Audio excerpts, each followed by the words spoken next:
Yo, you know what? Let me take the gum out my mouth, man, because that's rude, man. When you sitting with a legend, you gotta do it proper. Yo, check this out, New York City.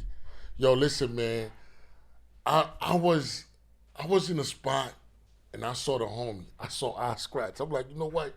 Let me talk to this dude, man. Let me try to get to know him. And yo, man, you know, I never knew he was that cool, man. So, he kind of embraced me.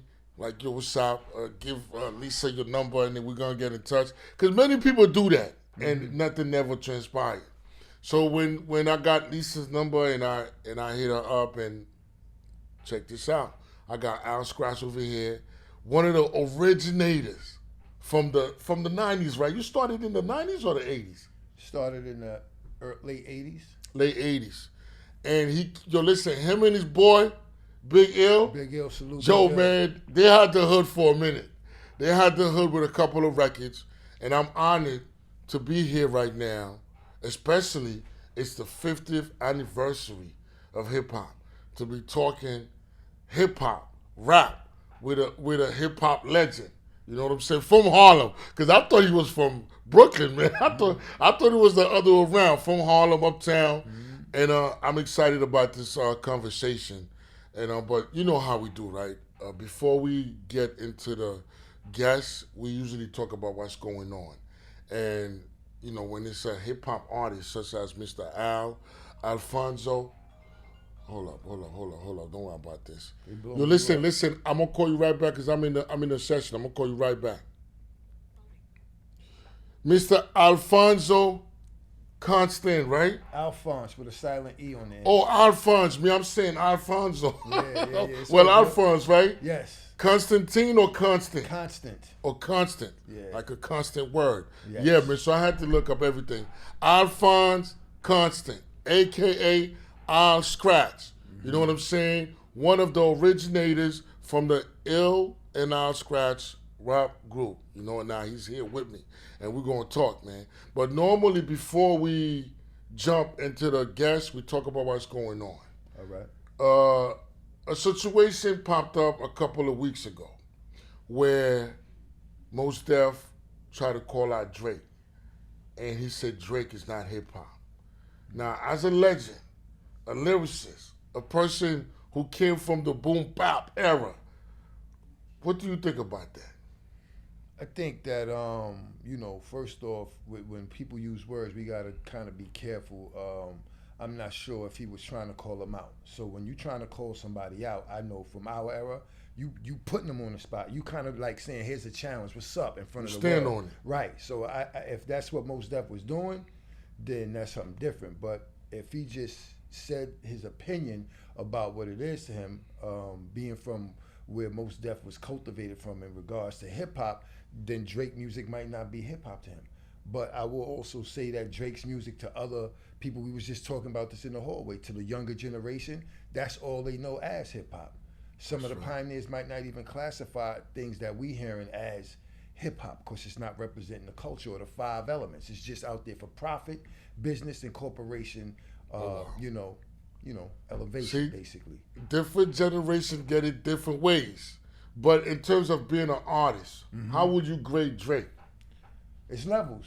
I heard him when he first started and he was spitting bars. I was like, yo, this kid can spit. He's from up north, Canada. I always heard a lot of good things about music up there, you know what I'm saying? But in regards to being hip hop to me encompasses so much. So you feel it's similar to Mos Def? Well, I didn't know exactly what Mos Def said though. That's why I'm not too sure. What did he say? He said he's not hip hop. Like when you say you not hip hop and you moving the torch and you moving the getting hip hop, you know what I'm saying? That's like somebody saying yo Eminem ain't hip hop because whatever. White. Or not even that. The music he make, they not playing that on what stations we. Clubs. But guess what? He moving the culture forward in regards to the overall expansion of hip hop. Some people might say back in the day, Hammer ain't hip hop. You dig what I'm saying? Tupac said that. You see what I'm saying? So it's like, yo, to the degree of how you, what we building it on. Cause hip hop, listen, hip hop. We was just talking about that. Al Scratch took on. That's Al Scratch. Who is Al Scratch to step in the spot and say I'm bigger than Al Scratch? That's what the people that they put that up there. So hip hop is ours, But if that shit is, can we curse on here? Yeah, of course. Curse all you want. Come on, this is hip hop. Okay, man. that's what I'm saying. See, this is what I mean. Nah, So man. you know, when you got somewhere it's pushing the culture forward, it might be a level where, yo, we ain't fucking with that part of the party. It used to be clubs in New York City, and we had all different floors with different kinds of music, and everybody partied in one building. Some motherfuckers ain't go down to the reggae. Some people ain't fuck with the house music. Somebody ain't fuck with the freestyle. Some people just fuck with the hardcore room, whatever. But what I'm saying is the genre is so big and massive that you categorize it, and you go where you feel like you belong or you like or you passionate about. If you fuck with house music, I'm gonna be in the house floor. Right. You mess with freestyle Lisa, I'm gonna be there. Exactly. You understand? You mess Exactly. with the Buju Banton and you know what I mean? Right. And Shabba Ranks, you're gonna be in the reggae floor. Exactly. Okay. With okay. David Levy, salute. Man. David, and listen, you know David. Oh, of you course, know a lot of. come on, man. Yo. David brought me out to Okay. the Ark in Brooklyn. Oh, And listen, that's around my way. It's Flatbush. you know Come what it around is. my way. I'm around everybody way. You already Yo, know. this dude is legendary. Come on, man. We don't walk these dogs. Now, oh wow. We walk these dogs. I got a couple of questions. Thank you for the the clarity with the Drake situation. You know, it's basically to each his own. Mm-hmm. And because of the different style and wild style of hip hop, you pick what you want. You understand what I'm saying? Exactly. You can't tell somebody they're not this because you don't mess with that. That's what you don't mess with. Right. Or you can, but that's just your opinion. That's your opinion. It's pretty not the overall. It's not the overall. Who are we to say it's not hip hop? To the little kid in Arkansas that never heard of Grandmaster Caz and the Cold Crush Brothers, Cool G Rap. Cool G Rap, to him, Drake is hip hop. Facts. You know what I'm saying? Facts. To me, as a DJ, it's gonna be parties where I play Mos Def, and it's gonna be some parties where I might have to play a Drake record.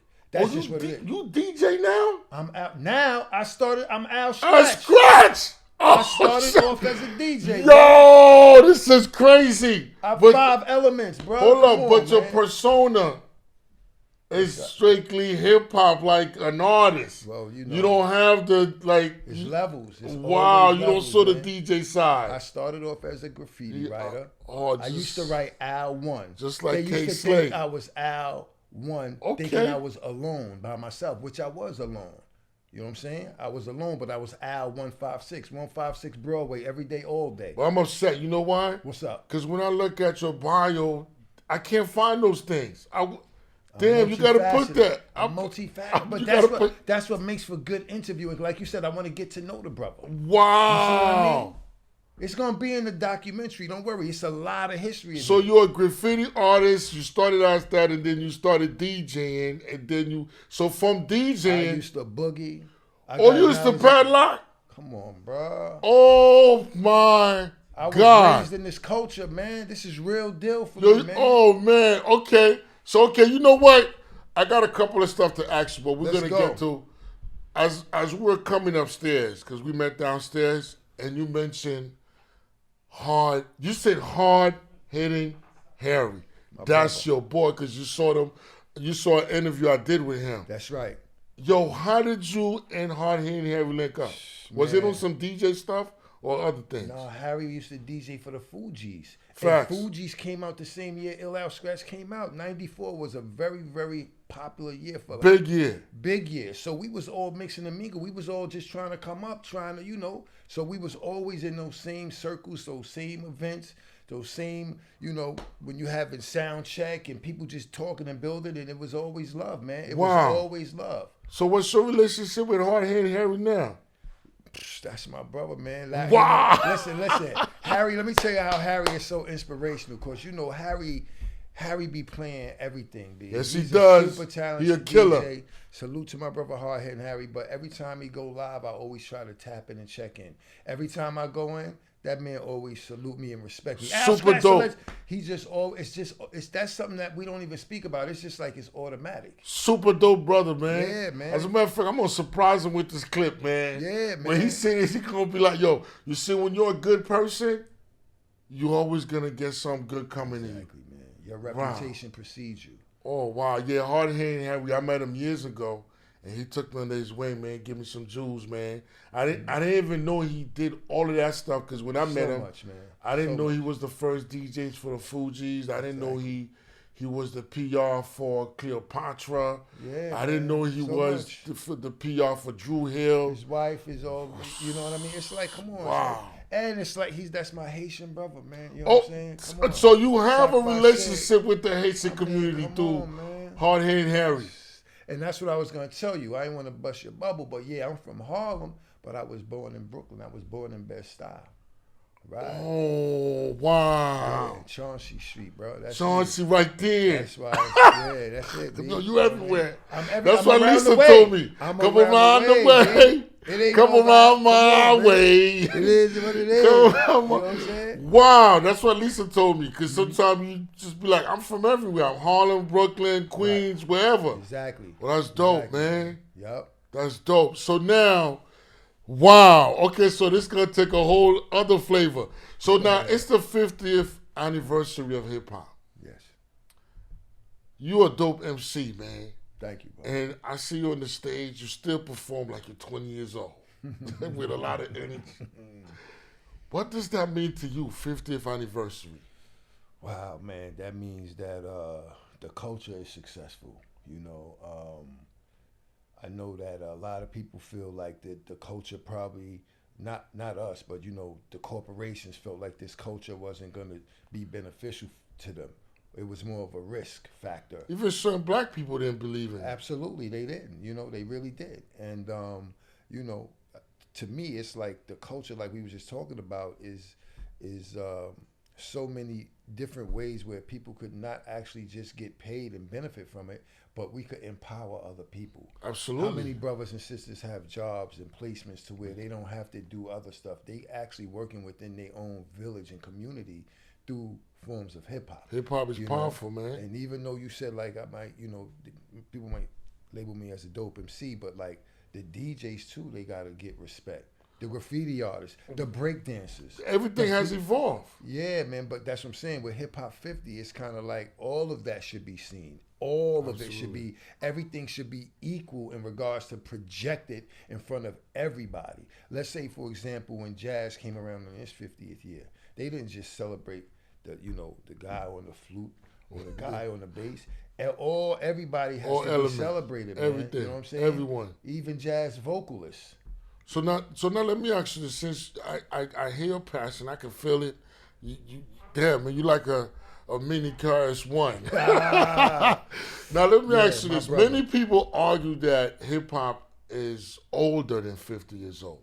Now, from a graffiti artist, DJ, a lyricist, what is your take on that comment? Is there some validity to that? Absolutely there is, because graffiti was around way before the music.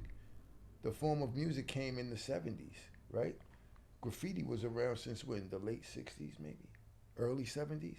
Okay. So when you talking about the elements of a culture, if you have a village, let's say for example, and hypothetically speaking, you know, we start cooking, let's say whatever, beef or whatever it is, and we celebrate, yo, it's been 50 years we've been cooking beef. Well, hold on. Before there was beef, did you know that the village had to, we had to have fire? Fact. So we're gonna start from the fire, because if the fire wasn't there, there wouldn't be that's no- a part of the village. That's everything that wouldn't kept be no us cooking, warm. that's Then right. we realized, oh, we can cook with this. Okay. We can benefit from this fire and do other things with it now. So graffiti is like the torch that sparked this whole thing. Okay. That's how But- kids in the street got their fame and their name up. Okay. And That's other a people fact. start going to other neighborhoods. Who's this guy? Who's this guy? But okay, so now let me ask you, why do they start the reference at 50? What's the purpose? Who caused that? What caused that? I mean, I don't have the answer to that, but I'm pretty sure the gatekeepers, you know, the guys, the DJs, maybe Kool Herc, Bam, the guys that was really there, Coke La Rock. These are people who was really there from the park jams and, you know, Sedgwick Ave, Red Alert. These are guys who, you know, I've shaken their hands, I spoke with them. And I think that what happens is when you have a larger mass of people congregating into a community event or activity, it's gonna have more exposure to where you're like, okay, now we can start saying this is the culture. Even though there were a lot of graffiti writers, there wasn't as many graffiti writers as it is today. There's a whole lot today. There's a lot of writers today, and that's what I'm saying. That's the part. That's the element within the culture that it gets a lot of exposure. But the music aspect, because music is the universal language, so that's going to have a broader appeal to people. And especially when you're inventing stuff and doing things with a mixer and doing things with a record that's not supposed to be, that's going to gravitate and have more attention, because it's like, what are you doing with that? My mom used to tell me, yo, stop scratching my records with my diamond tip needle. What you in there doing? But I was practicing seeing how to sound. Now we gotta throw a jam together. We gotta get a jam going on. Now, from graffiti to DJing, how did you get inspired to start DJing? DJing, man, just seeing grandmasters, listening to people like Charlie Chase on cassette tapes, Davey DMX, Grandmaster. Grand Wizard Theodore. It's just so many. Hearing Red Alert, and then my man DJ Law, who lived in the building, like 2 buildings down from me on 156th Street, had me come over. He was always buying records, and he was, one of the ones, because back then everybody ain't let you get on their set, man. Of course, it cost money, man. It cost money. You know what I'm saying? You could fuck my records up, scratch the record, mess up my needles. But Law was kind enough to say, go ahead, get on, bro. And when I got on, and my brothers from down in the group home on down on Riverside Drive, my Party Posse brothers, they was a group. And this is when, back then, you just made rhymes off of a wooden table. That's my man is legendary. Okay, he still got it in his bones. All right, listen, I'm glad I spoke to you, man. This is real. This is hip hop. Okay, this is hip hop. You on the car, you on the corner, you battling, and then beatboxing. So when I started, just keeping the beat on time for them, not being all fancy, trying to show what I could do, just letting them get their routines off, because they battling. So they wanted to be flawless. When it's time to just let them have their space, they was like, yo, we want you to, actually be our DJ.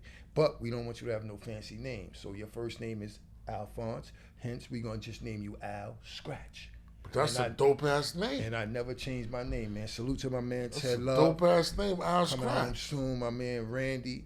You know what I'm saying? And Lord Rhythm Composer, LRC. So now let me ask you, during that time, you find yourself DJing, how long did it take you to convert into an artist, or to add the artist element into your we was lucky, man. We got blessed. We was lucky. We got blessed straight out of high school. I had to wait till, the year was I think it was '88 when Jive RCA, our first major record label deal, and so we jumped right in like ASAP. Is when I became an actual industry signed artist. Yeah. So that's when you started working on your demos and everything. That's when there was an album that was done with the Party Posse that was actually put out. And I was the DJ. Back then, the DJ would take pictures and be a part of the whole thing. You know what I'm saying? It wasn't just the artist that was on the cover. I was actually a part of the actual cover, and I rhymed on one of the songs, Yo Baby Yo. Hold on. Let me get this straight. So you started out with the Party Posse. Party Posse. So 1988. Not Illinois Skratch.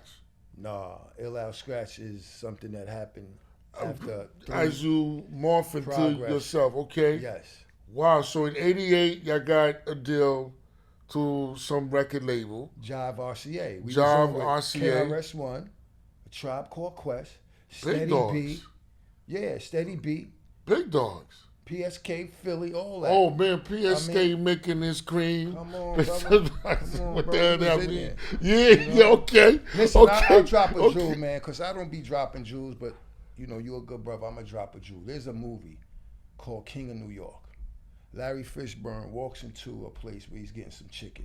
The song that he pulls up in his Beamer or BMW, whatever it is, that's one of those songs from off of our album.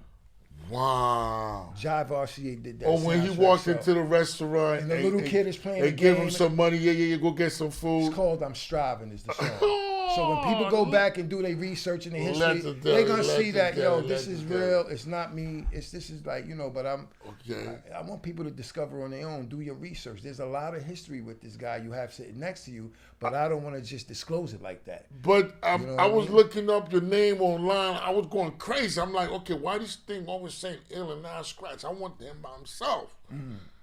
Because you just have your whole stuff with your partner, Right. but you don't have anything else on you. That was the most successful thing I've done in regards to So the everything industry. else is put in the back burner for later.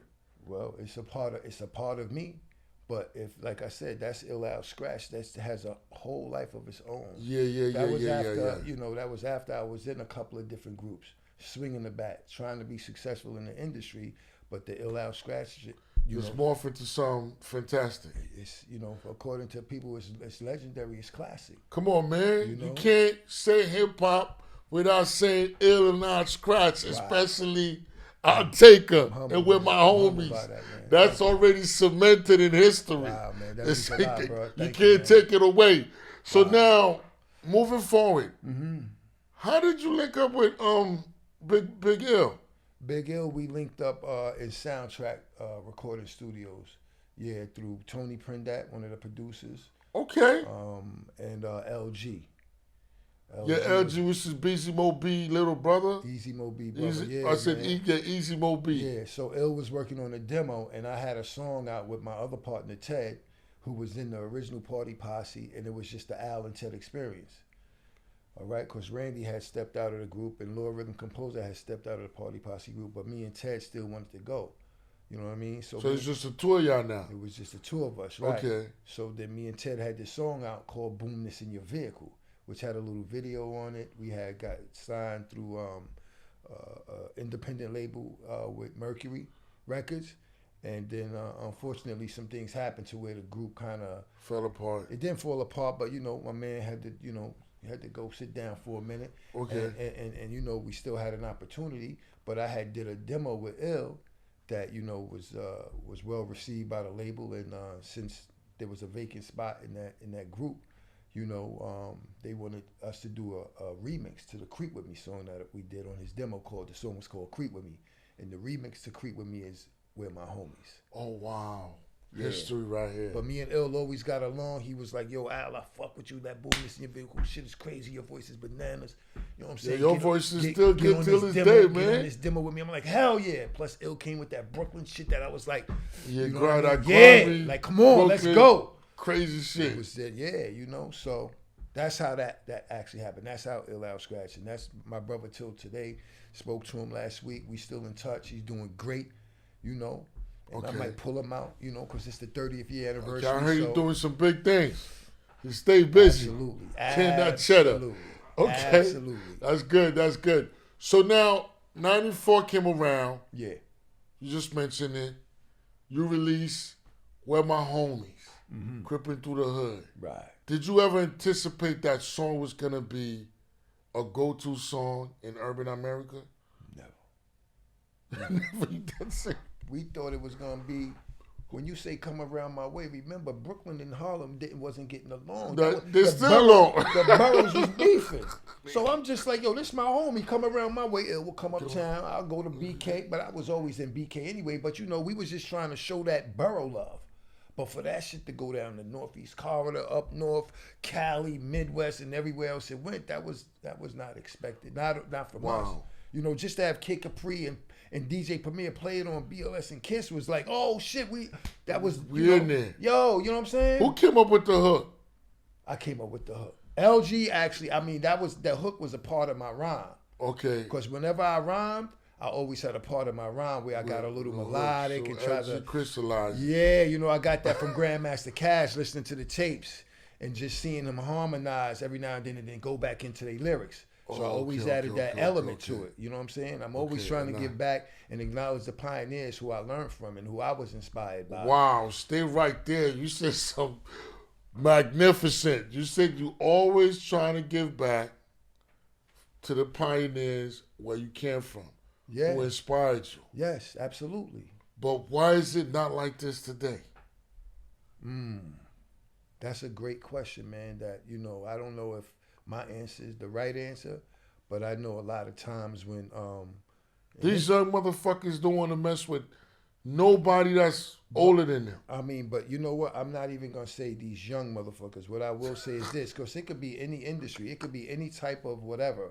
Once you start adding money into any situation, the corruption begins, the greed begins, the negligence for art form begins. There's a lot of things that come into place when money is added to the cipher. See, back then, money wasn't the goal and the objective. Yeah, we wanted to rhyme and have a color TV so I could see the next playback. It was on a low scale. It wasn't on the, I'm going to get money and shit on my brothers. I'm not going to get money and buy Dracos and pop my brothers. Nah, it was a community of love. Like, you know, you might see me in the Beamer or Benz, but it's to be like, you know what? You could do it too, bro. Facts. Get it, get yours. I'll show you how to get it. No jealousy, no hate. But it's not like that anymore. Right, and that's why I say it's really, and it's unfortunate, but it's a lot of people out there doing the work trying to knowledge the young kids. And a lot of the younger generation of rappers and MCs, they do want to learn their history. They want to learn, but it's the ones with the mindset that feel like, oh, the money is the most important thing. I just want the end result, quick. I'm going to skip past all that shit. That instant gratification could also be the cause of your destruction. Facts. Now, how do you correct something like this? Where you, because to me, when I'm involved in a situation, especially music is a phenomenal art form, and I want to get the most out of it. You know, as a person with a scientific mind, I kind of do research. I kind of go back. I kind of study.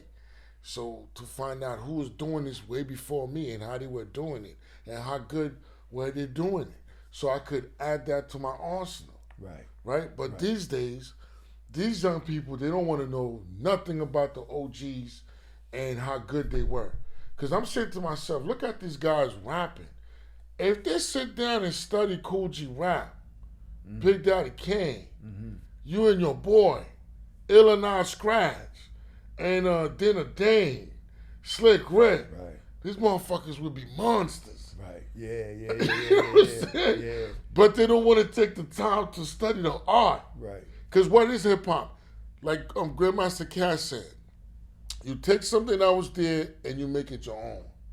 It was already there, but you reinvented. I mean, not reinvented. You remix it. He said reinvented. He said reinvented. But hip hop reinvented everything. Yeah, that's right. So it's like you have a shirt. Okay, you rock your shirt like this. Hip hop gonna take it and put it. Jazz it up. There you go. Jazz it up. And if these kids understand this, they would take this thing to the next level. They would. But like you said, they're greedy. They want to show off the jewelry. They want to show off the Bentley. It's been programmed, though. Remember, they've been programmed. They living in a digital world. And we all we had back then was audio. So when we listened to a tape, we listened to something. You know, right. And you had to go to a show to see something. And when you went to a show, maybe somebody had on a nice little ring or pulled up with a nice little car. I remember going to a Force MD show when they was out. And they all came through. These brothers had these from Shaolin. They came through with full to their ankle fur coats. Forgive me, girl. Wow. I'm sorry for what I did. Forgive me, girl. Legendary. Come on, I'm talking about, but that's fly. What I'm saying is that was inspirational because it was fly. It was like, you know, like seeing somebody from Motown come through, Smokey Robinson.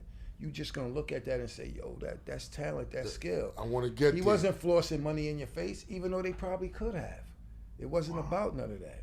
So how can we fix? You don't know how we're gonna fix this. It's gonna take a lot of work. It's gotta be the generations that's coming after have to really want to understand and know, and a lot of them do. We have a lot that's out there that's like they searching and seeking for the truth. But the elders also have to lead the way. You can't have elders talking about European designers and wearing, like, you know, it's a lot of things that, no knock, listen, everybody do your own thing. But I'm not branding it up like that. I'm keeping mine regular. I'm keeping mine from where it was back then when hip hop was pure. Now you feel like there's too much going on. I mean, you know, everybody, like you just said, a lot of people not even being authentic and true to themselves. They copying, they see. Oh, that's another thing too. That's what it is, unfortunately. Back in the days, it was all about being original. You had to be. Because when you take, had to be. When you take Illinois Skratch, nobody looked like them or sound like them, and they were hard as fuck. Until somebody started looking and then being inspired by it, and then it was like, oh, okay. I mean, there's nothing wrong with being inspired, but you got to add some originality to it. Absolutely. Wow. And there's none of that no more. Now everybody sound the same, look the same, dress the same. It's crazy. They're not the same. Yeah. I won't say it's none no more. It's out there, but it's like you gotta just do your research and find out where it is. But what I wanted to say is, yeah, they are there, but they're not being put on the front line. Absolutely. They're not being put in mainstream. Right. They're being kept in the dark. And only people that do the digging, will find these gems. Right. Like, for example, they're quicker to put Sexy Red in front of you. Sex sells, right? Then there you go. Sex sells. So what we're going to do, we trying to make a profit. If you own a company and you know you invest in this into something, you want a return on that investment. That's business. That's why I say once you start adding the money element and just focusing in on that, it's called business. I mean, listen, I know it's called business, but I never like to use that term and phrase. Yo, it's only business, man. Yo, come on. If you doing somebody dirty, you doing somebody dirty. Where I come from, that's not good business. And you could get hurt for not doing good business. Facts. You do good, clean, honest business, we could rock for decades. Forever. You understand? Forever. I was talking to somebody earlier, and they was explaining to me how, with this house they had and this tenant, it's not about music, I'm going to make it real quick, but she kept the price for the tenants at a fair, reasonable rate, even though she could have banged them for some extra, like most landlords do. Agreed. But guess what? Throughout the pandemic, a lot of landlords suffered. Her tenants straight paid, never missed a payment. Facts. You understand? She was doing good deeds. Sometimes you gotta be. Listen, all money ain't good money. That's a fact. Well, today's age, them young people don't care about that. All money ain't They good. just want the money. So now, okay, Mo, now we're gonna move forward. Let's go. Whew. Let's talk about it. As an industry cat, man, have you ever ran into any serious challenge in terms of dealing with artists or labels or, that caused you to be like, man, fuck this shit. I'm leaving this thing. Have you ever encountered anything like that? Yeah. I think initially when we was getting in, we had a situation where we were. I'll tell you some more history, and some people might know this, some people might not know. There's a group called the Aleems. All right. Okay. They made a song called Confusion, and they had another couple of hits, but they live right down the block from me, so we had signed with them, and we had a little arrangement with them. But then there was another manager who came in, LaVeba Mallison, actually, who managed Cool Mo D. There's layers to my story. I ain't even gonna tell you all of that, but that was a little what they call quagmire that had to get worked out. That was our first taste of, damn, we signed this paperwork and we went with these guys right here, the Aleems. They from the block, they doing it right. They taking us to Power Play Studios. We working with Ivan Doc Rodriguez. We meeting Sparky D. We getting things done and accomplished. We actually pressed up records. You know what I'm saying? But now we have another individual who's like, look, listen, I got an opportunity at this major label. And they sit down like gentlemen and they discuss things. And guess what? They came to a mutual agreement, and the group got let go so that LaVeba could take them downtown, meet Barry Weiss, and get an album deal. You know what I mean? But as young men, you're like, oh shit, it's drama. Of course it was. It was some business thing that it was like, we really didn't understand it. Wow. We knew that we were signed, and now legally there's something that needs to be worked out. And we observed all of that. And it was a great learning experience just from a young teenager to know, like, look, listen, be careful of what you signing. Facts. And not that the Aleems did anything wrong. I love those brothers. Tunde Ratahaka, God bless the death of one of my brothers, but they showed us things that elders are supposed to show up and coming young artists. That's a fact, man. You understand That's what I'm right. saying to you? So the lesson there was, hey, listen, Rome wasn't built in a day. In a day. You stay on your craft. Keep you going. treat people right. Keep going. Doors is gonna open for you. Just like Jay-Z said, keep showing up. You gotta keep showing up. Man. Keep showing up. Keep showing So up. now Creep With Me, right? Creep With Me, the album. Drop 1994, right? August 12th. August 12th, 1994. Come on. That album had substance. Thank It you. had substance. It was a very good album. Thank you, brother. But it didn't reach gold status. What happened? Well, we don't know if it didn't reach gold status. It probably did. Okay, but the label Mercury went under. Oh, So it could have possibly, we what don't know wa- that. who was Mercury parent company? Polygram was the distributor. Okay, wow. Yeah, So Polygram Mercury was- got hit.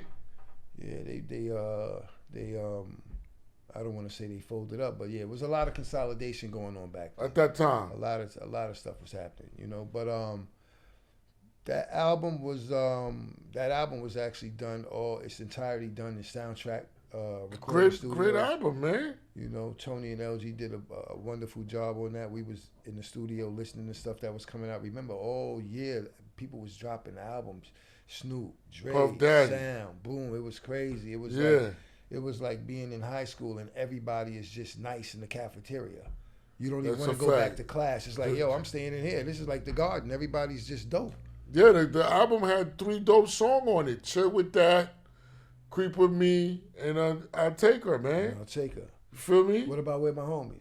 Yeah, With My Homie. Yeah. With My Homie. Yeah. With My Homie. That album was good, man. Thank you, That man. album should have did some crazy numbers. But you know what more important than the numbers?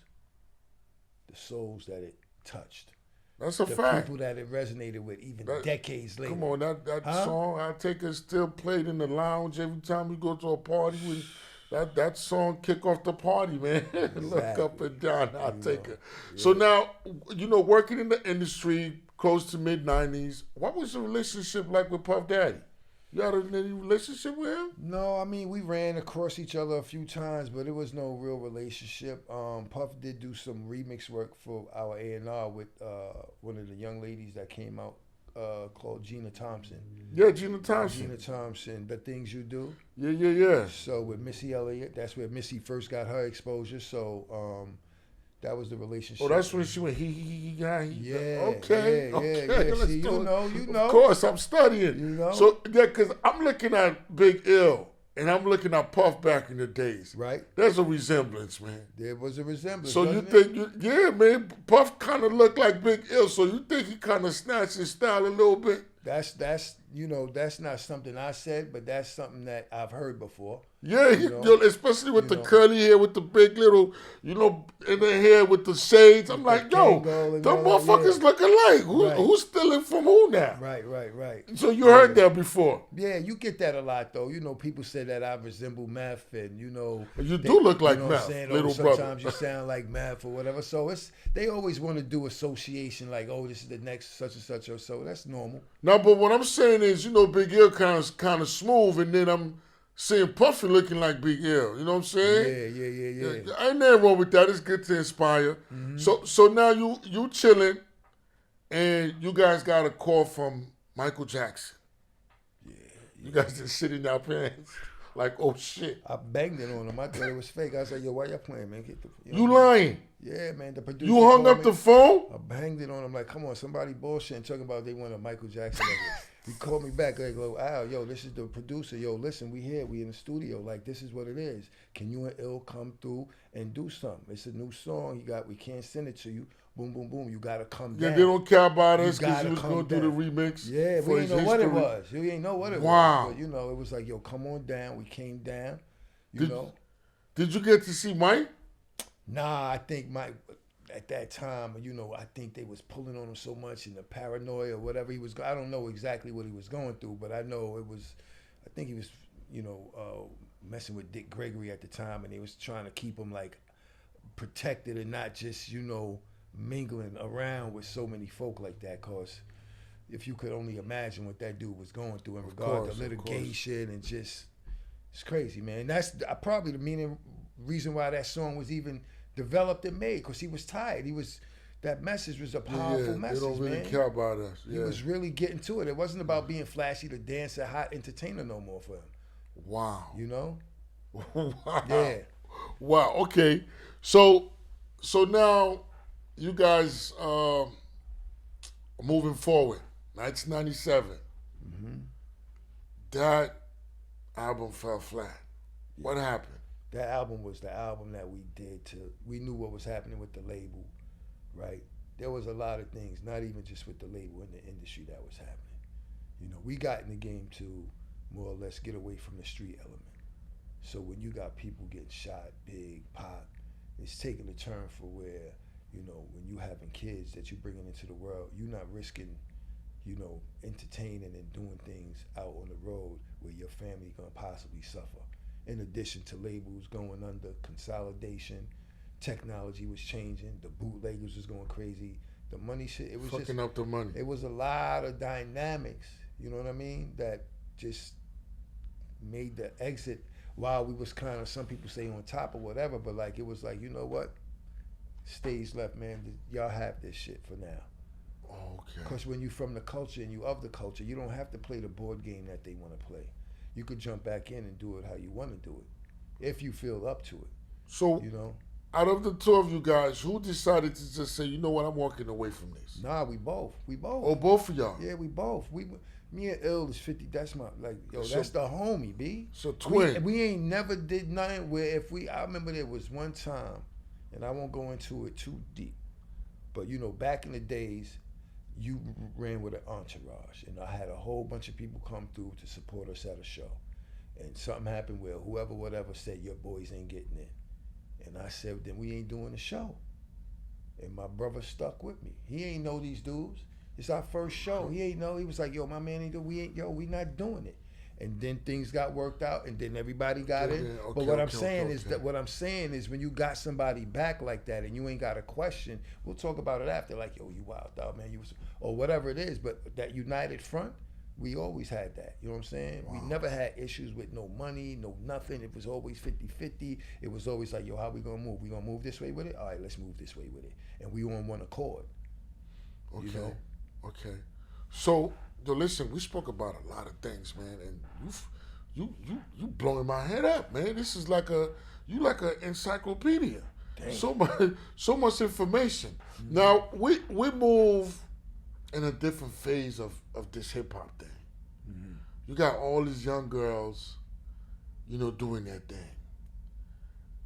Now all of a sudden it seemed like woman has taken over hip hop. Mm-hmm. What you think caused that? Well, it's a lot of things that, attributed to that happening. And example? Money is going to be the first thing. They know that what we seeing right now in sex sells. I mean, we know that. But what we seeing right now is what guys used to pay for and see in the strip clubs in the dark. All right? So now it's not on Front Street right now. I mean, it's like, hey, you know what I mean? And it's like, it's unfortunate because a lot of these girls are younger girls. You know what I'm saying? I'm an older guy, man. So for me, it's not even appealing to see it. It's not even, I don't even listen to the music really. But listen, let the kids have what they do, because guess what? When they was doing the twist back in the 50s, some people thought that was too sexy. Provocative. Racist. Yeah. Oh, she's showing her ankles. What is she doing? That's how it goes.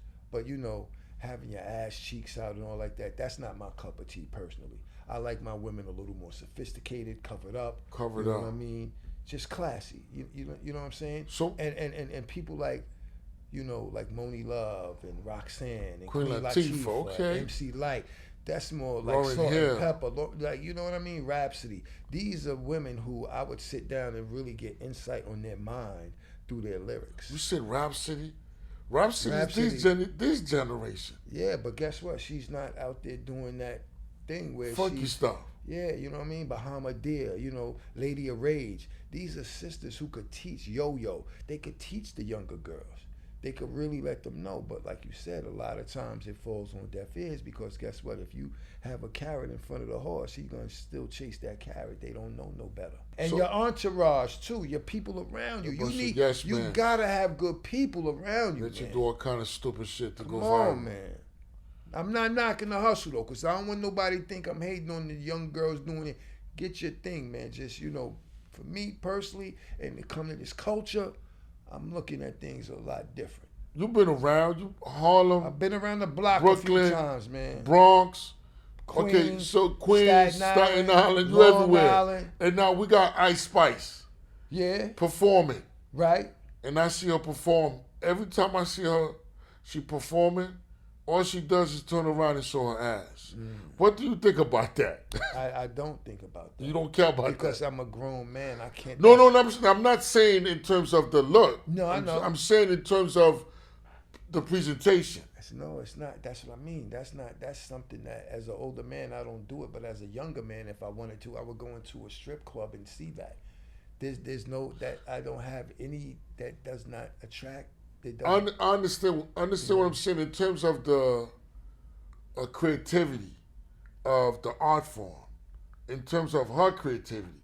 You think that's the proper thing to do to represent herself or the music that she got, or at least trying to do? Well, I'm not sure. I'm not sure what type of raps lyrics she's doing.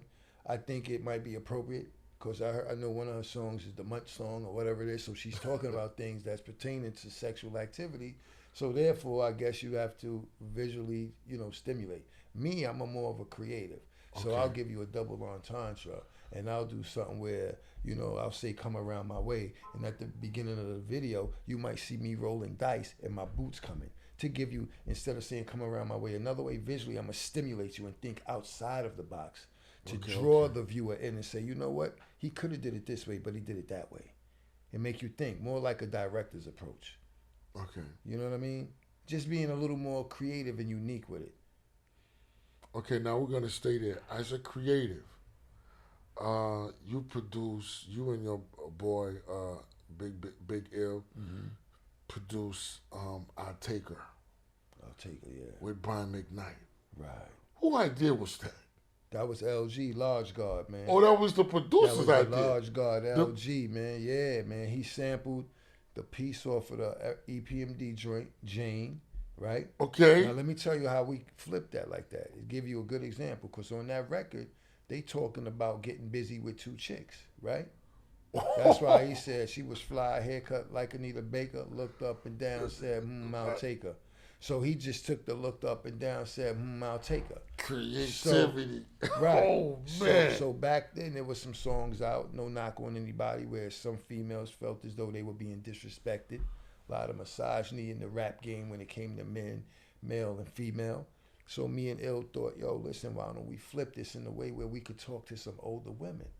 You know what I mean? Wow. And say, like, treat the ladies right. Because if not, if you don't do it, another man gonna really step in and do it. You said that in the beginning of the song. You know what I'm saying? Yeah. So the A&R, Bruce Carbone, Brian McKnight was on the label. So he said, you know what we could do? He was on Mercury? Yeah, let's fly Brian in. Let's let Brian lay something on this to see how it sounds. So it was an experimental mix of like, and then it sounded good, and the concept was there, and I think the approach of being creative and twisting it, because we could have easily just been on some, we gonna, but we ain't do it that way. Let's level it up. Let's be mature with this one, guys. You know what I'm saying? And thank God, because that record got us in some room and places that we never thought we would be record till today. Yeah, Soul Train, man. That's like, to be on Soul Train, it's like, come on, you being That's out right. of Brooklyn, Sitting next to a legend, man. Come on, now, man. How was it working with Brian McKnight? Smooth, man. A smooth brother. Smooth brother. He real smooth brother, man. Oh, really? Yeah. Cool dude, man. And he's talented, just in the studio playing the piano and just doing his thing, really singing, like, it was dope, man. Wow. Super dope, man. Okay. Shout to Brian McKnight, man. Man, shout out to Brian McKnight, man. Wow. Brian McKnight got some classics. Yes, man. He does. Yeah. So, as an MC, man. Yes. I see you stay in the studio, man. I have to. What's on the horizon for Al Skratch? On the Mr. Constant. Al Skratch, right Your now. name is Constant. Constant. It's constant. So you got to stay constant. Got to continuous. Exactly. Okay, so what's on the horizon? Well, right now I'm working with my brother Carlos out of New York, Classic Material NY. He does like a lot of the merch, that has nostalgic photos and stuff from back in the 90s and later. But we have the Basquiat brothers right now that we, he shot, we shot all of my videos lately that I've been doing for the past few years. We also DJ. So we got a couple of things lined up where we're going to be DJing out of town, just playing good music, man. We both lovers of good music. And the reason why we the Basquiat brothers is because we into the arts. We appreciate artwork in all aspects. And, Basquiat himself was Puerto Rican and Haitian. Los is Puerto Rican. I'm Haitian. There's always a science my man's connected. That's what we You doing. Puerto Rican? Los is Puerto Rican. Oh, Carlos is Puerto Rican. I'm Haitian. So Okay. Puerto Rican and Haitian. Basquiat was Puerto Rican and Hold up, Haitian. you Haitian? Yeah, that's what Hard Hitting Harry is Haitian. That's told you. That's my brother. Sac Basse, my boy. Hold up, you not Haitian. Huh, I'm not Haitian. You Haitian? Come on, man. Nah, hold up, son. This is crazy. I told you that. No, again. you Haitian? Come on, man. Come on. My pops is from Port-au-Prince, B. Stop playing, B. Yo, stop it. You Haitian, man. You a Zoe? Come on, man. I'm everything, man. No, stop. Don't troll me right now. Stop trolling me because I read your bio like crazy. I didn't see Plus, nowhere. I didn't put it in there because what happens is when other brothers is doing things and Clef was taking the lead on that, so Clef be the Haitian. That's cool. Get the fuck out of here. Tango was Haitian too. God bless the dead. Yo, this dude just. This is an epiphany, man. Come on, bro. Come on. Yo, Come on, bro. this mother is a Zoe. Come on, act the Harry. That's the. So brother. your mom is. My mom is black. My Is father black. from Port-au-Prince, Haiti. So you Haitian American, Yes. born in Brooklyn. Born in Brooklyn. Went to Haiti. Came back when I You was went like, to Haiti? My pops took me to Haiti. Yo, I'm sitting next to my brother. Yo, Oh, that yo, was- wow. Yo, Creole was my first language, and then I Vous came parlez back. Creole? And then I came back, and I didn't stay with the family, and I Est-ce que lost vous parlez it. Creole? No, only a little bit because I lost it. I stayed with the black part of the family. My You pop- cannot say a Creole word. No, not too much. No. Now you playing me, man. Stop Nah, playing I'm with me, dead son. serious, man. I need to see some. Yo, You want to see? Yo, come on. I need to see some passport. Ave, man. You want to see all my photos from back then? Come on, man. wow. Stop playing, man. Ask Hitting Harry about me, man. You Come know on, what? man. I'm gonna call Hard Hand right Come now. on, man. Yo, You getting exclusives, dog. This this not, is crazy. Listen, you getting stuff nobody You're else got. you're a Zoe. Yo, listen, I've been listening to you since what? Since Where you think- '94. Where you think the energy I come never from? knew Where you you were- the energy come from? Think about it. The energy Yeah, come we from got- Tucson. I- It come from I- Tucson. That's where the energy comes from. So Come it's like on. this, Eileen. Okay. Come on, man. That's what it's real. We fighting for the So, people. wow, you're another Luke Steffen. Listen, you know what? Come on, man. I I'm tried going to tell out- you I'm downstairs. going- listen, hold I up. heard it. I see it in your face. Yo. I already know, but you didn't What? pick up. You didn't pick up. Nah, because I'm trying to run over here to do I the know, interview. but I was trying to tell you. I'm going out with Bob Celestin. Mm-hmm. We got to go out to eat. Okay, I want you to be there. let's do it, man. You see, I'm here. Wow. You know who Bob Celestin is, right? Come on, brother. There listen you to go. it. Listen. There's Whoa, more. There's, whoa, there's whoa, more this to is my crazy. story. I'm gonna come back. There's more to the story. Yo, you just like my man There's more Luke. to the story. Luke Steffen, but the only difference I is can only give you a little bit at a time. I The don't only- want to overwhelm you. too wow. much. The only difference between you and Luke Steffen is he was born in Haiti Right. and you were born here, but neither born one in of y'all Brooklyn. speak Creole. That's all right. That's all right. But that's all Because right. he came here when he was 2 years old. That's all right. He came here when he was 2. See? Wow. Come on, man. And I think he came in. You don't know the name Constant? Fucking Why you? stand. This come on. Constant. I said, Yo, you gotta marinate. Yo, Let it marinate. Yo, Let it marinate. Yo, that's a Haitian last name. Get out of here. Wow. That's me, man. That's all I got to offer the people, man. Oh That's shit. it, man. This dude is so urbanized. I'm the truth. I couldn't Listen to pe- me. I thought I was the truth. No, we are the truth. That's what it is. We the truth. You Yo, understand? this dude is so I'm like, I'm thinking you were Puerto Rican and black and all that. Dominican. Some people say Dominican. This motherfucker's Haitian. He a Zoe, y'all. My man Al Skratch is a Zoe. Look up and down, I'll take her. Why you think? Yeah, it's Al Skratch, that smooth brother. That undercover brother make move with your money. Come on, man. Oh, Come on. wow. Come on, brother. This is the interview right here. That was it, right? What a way to end it. What a way to end it. What a way to Blew end your it. mind, huh? You fucked my head up. Come on, man. We ain't finished. Yo, We're let- gonna go to dinner. Yeah, We're gonna talk. Yeah, we yeah, gonna no doubt. Oh, you're Come welcome on. home, baby. come on. It's kind of like Black Panther, man. Brothers got And reconnected. that's what I'm saying. Oh, shit. That's why your energy, when you reached out and you stopped me when I was in movement, I was like, okay, yeah, boom. I kind of felt the vibe there from, you know what I mean? But I didn't know because I was, I was running to the other thing. And Oh, then this Lee, is- You feel me? Like, Like, but you know, whoa, I don't know what else to say because there's so many zones in the game that they move so far from the actual Haitian, Yes. coconut. yes. Like Talk Boy from De La Soul, Right. Yezo, who just passed away. Rest in peace to him. One half of the Track Masters, Yes. Zazo. I just learned that. I learned that from Herbie Lovebug little brother, Steve Azar. Okay. And He taught me that. What about what's the little kid down in Florida? You talking about Kodak Black? Kodak Black. Now right? we all know that he a Zoe. Okay. You see, you the type of Zoe. Blending. Yeah, you the type of Zoe. If you don't say you're a Zoe, You never know. ain't nobody gonna know. Oh my God, this is crazy. But Yeah. Kodak Black, he's always at the flag. He always Yeah, trying to yeah, speak yeah, Creole, so yeah. you already know automatically you're Zoe. Right. Wow, this is crazy. Yeah, man. This is real life, man. I've been And around you the was block. rocking the stage. Yo, that was the perfect time for me to jump on the stage with the Haitian flag. yo, Fuck it would've been up. crazy. That would have went bananas. It would be crazy. Oh my God. I don't have anything else to say. So now, oh wow, man, the interview. Look, I'm stunned. You know why I'm stunned? New York City. I'm gonna tell you why I'm We stunned. bought it 360. I came from Haiti during the mid '80s. Immediately, I adapted into hip hop, or in other words, hip hop adapted me, and I fell in love with the Big Daddy Kings, with the Cool G rap, LL Cool J. LL Cool J. Dinner Dane. Dinner Dane was a fly dude. You see, till today I wear, Gucci glasses because of Dinner Dane. I was gonna throw some things on for you 'Cause because of Dinner I Dane. saw you mention something to Harry. I was like, I should throw something on for you. I was like, no, Yeah, it's all good. So throughout these years, I'm learning hip hop and the characters of hip hop.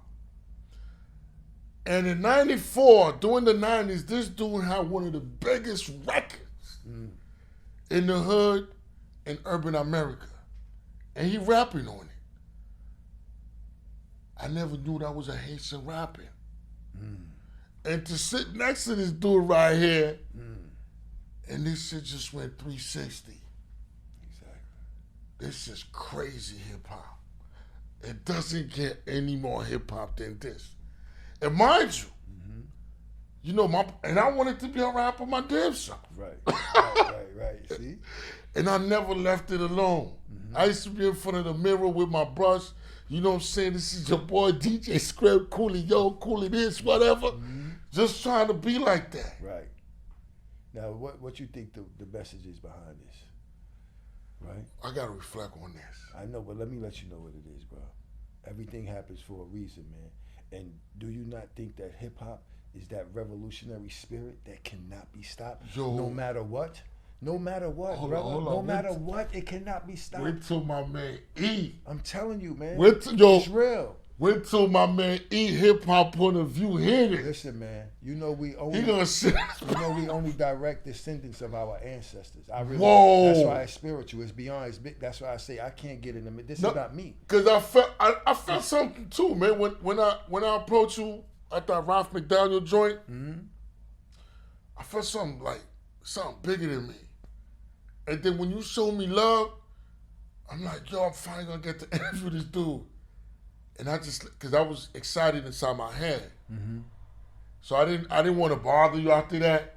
I didn't want you to think I'm a pest and all that. No, I don't, man. You feel me? A lot of people think that way. Wow. And then I'm like, I sat on it. And when I got home, I initiated because normally when I do stuff like that, I don't even call back because I feel like, these celebrities, they're not going to reach out anyway. But Sam told me, yo, call Lisa. And I did that. You see your energy in your spirit? When you stop me? Whatever that was, and I tell people this, a lot of people don't, and I get it, like what you said, some people feel like, oh, I don't want to approach, but I tell people like, yo, when you stop me, and you give me those words in my ear, and you tell me, like how you said flowers, you the reason why I keep going. You the reason why you still rapping 30 years later. You, motherfucker, are the reason. People like you who could speak up and say, yo, man, thank you, man, I like your music, boom, boom, boom, that's what keep my energy going. or else I'll put it down. I don't have to. Nah, do this. you know why I understand became what like you understand that? what I'm saying with that though? That's a fact. Because if you Yeah, I don't know, understand you that. may think, oh, he already know it. Yo, I don't hear that like that. So when somebody take the time out of their time to let me know how that music was for them, that's energy now being recirculated. Thank you, because I need that back so I can give it back to you. Fact. That's why that stage, you see that stage like that. Nah, you lit that shit up. You understand what I'm saying though? I didn't even know you was a Zoe doing that. Like today's revelation, man. Like so many Zoes in the game who did some phenomenal things, man. This is why I got this film that I'm working on. It's called The Influence.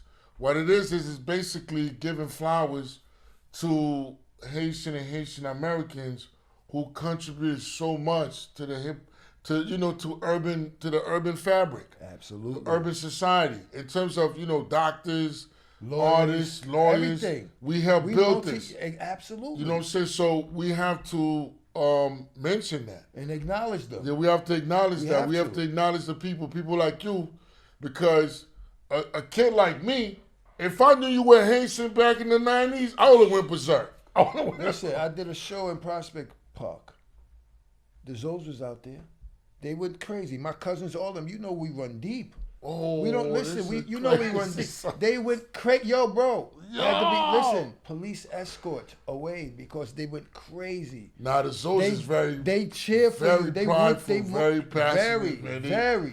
They with that. They with it. Oh man, so I'm glad I met you, man. I'm glad we meeting right now. I'm glad we did this show. Wow. And we're gonna continue building, man. Well, Absolutely, man. you know what I'm saying? My God, brother's always, keeper, man. man. Zoe Always, life or bro. no life, you know what I'm saying? Exactly. You feel me? Zoe Wow, Zoe life or no life. This is real. Oh man. Legendary, man. So New York City, you see it, man. You see it. I ain't gotta say nothing, man. We got the brother Alphonse Constant. You see, that's my problem. When I read stuff, I never digest It's them. going past you. You know what I'm saying? The whole name is there. That's why when you You put it know, on, I said, no, I'm it's like, not yo, you. you That's know- French, brother. Come on. I'm like, Alphonse. damn, Alphonse. yeah, I could have Come easily on. said, yo, are you Haitian? Because you Yeah. got a Haitian name. Exactly. But, I'm glad it came out this way because it's organic. Exactly. It's nothing forced. Exactly. I'm excited for this interview. I can't wait to put it out for the world to see. And, it's your boy, DJ Scripz, lounging with Scripz, and the homie, Skratch, man. Well, Yo, thanks we for out, having man. me, man. Thanks for having me. I Dope appreciate shit. it, man.